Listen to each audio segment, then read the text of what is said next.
पिछले भागों में मुक्ति पाना बहुत सरल है, साधन है।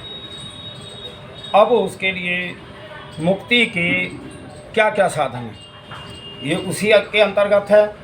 अगर जिनको मुक्ति पानी है, इस जन्म मरण के बंधन से छूटना है, तो वो परमात्मा की शरण में जाके परमात्मा का जो ज्ञान है वेद, उसके अनुसार जीवन व्यतीत करें तो मुक्ति आपको भी मिल जाएगी। तो अब मैं ये कहता हूँ मुक्ति के क्या क्या साधन हैं।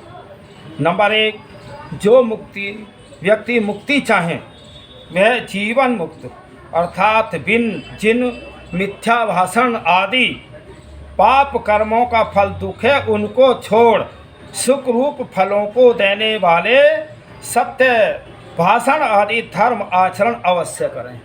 यहाँ ऋषि कहते हैं जो मुक्ति पाना चाहें वो सत्य का व्यवहार करें, झूठ न बोलें, छल कपट न करें। और फिर का जो कोई दुख को छुड़ाना सुख को प्राप्त होना चाहे तो वह अधर्म को छोड़ और धर्म अवश्य करे, क्योंकि दुख का पाप आचरण और सुख का धर्म आचरण मूल कारण है। इसमें आया है कि जो पाप के कारण है वो दुख है, और जो सत्य और हम न्याय और दूसरों की दया यज्ञ आदि कर्म सुबह शाम परमात्मा की भक्ति प्रार्थना उपासना करते हैं, वो मुक्ति के साधन हैं। आप लोग ठीक से समझते रहें, और जितना मैं विचार देता हूँ आप कई बार इस पे चिंतन करें, कई बार पढ़ें, तब मुक्ति के मार्ग को समझेंगे। इतना ये सरल मार्ग नहीं है, सरल भी है और कठिन भी है। चल रहा है ठीक। तो देखिए, सत्पुरुषों के संग से कैसे मिलेगी मुक्ति? सत्य पुरुषों के संग से, महात्माओं के संग से, ज्ञानी पुरुषों के संग से, वेदों के विद्वानों से। फिर आया है विवेक करें अर्थात सत्य असत्य, सत्य और असत्य, धर्म अधर्म, कर्तव्य अकर्तव्य का निश्चय अवश्य करें। धर्म क्या है, अधर्म क्या है, सत्य क्या है, असत्य क्या है।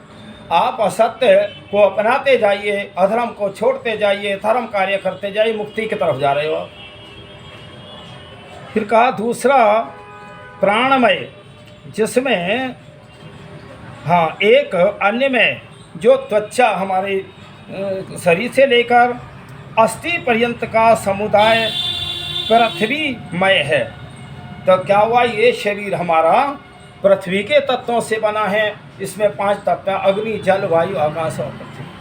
तो ये, और दूसरा प्राणमय, जिसमें प्राण अर्थात जो भीतर से बाहर आता, और अपान जो बाहर से भीतर आता, समान जो नाभिस्थ होकर सर्वत्र शरीर में रस पहुँचाता, उदान जिससे कंठस्थ अन्न पान खींचा जाता है, बल पराक्रम होता है, व्यान जिससे सब शरीर में चेष्टा आदि कर्म जीव करता है।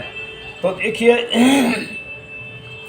तो ये जो मैं शरीर की अभी बात कह रहा था, तो शरीर एक इस आत्मा के लिए साधन है। तो पहले तो हम शरीर की जो वो अवस्था है, शरीर का नियम है, उस पे चलें। तो जान जिससे चेष्टा।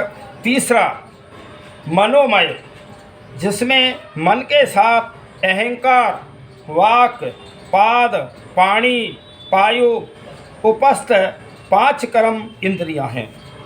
चौथा विज्ञानमय, जिसमें बुद्धि, चित्त, श्रोत्र, त्वचा, नेत्र, जिह्वा, नासिका में 5 ज्ञान इंद्रियां, जिनमें जीव ज्ञान आदि व्यवहार करता है। 5वां आनंदमय कोश, जिसमें प्रीति, प्रसन्नता, आनंद, अधिक आनंद और आधार कारण रूप प्रकृति है। ये 5 कोश कहते हैं। इन्हीं से जीव सब प्रकार के कर्म, उपासना और ज्ञान आदि व्यवहारों को करता है। ये 2 नंबर अब चालू होगा।